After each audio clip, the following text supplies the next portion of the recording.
கந்தன் காலடியை வணங்கினான் கடவுள்கள் யாவரையும் வணங்குதல் போலே கந்தன் காலடியை வணங்கினான் கடவுள்கள் யாவரையும் வணங்குதல் போலே கந்தன் காலடியை வணங்கினான்.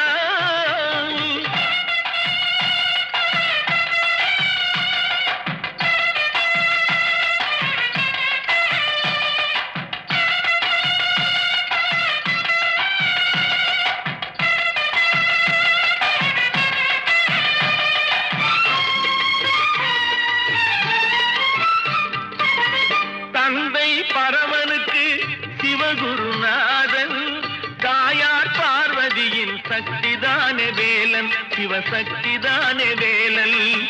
தந்தை பரமனுக்கு சிவகுருநாதன்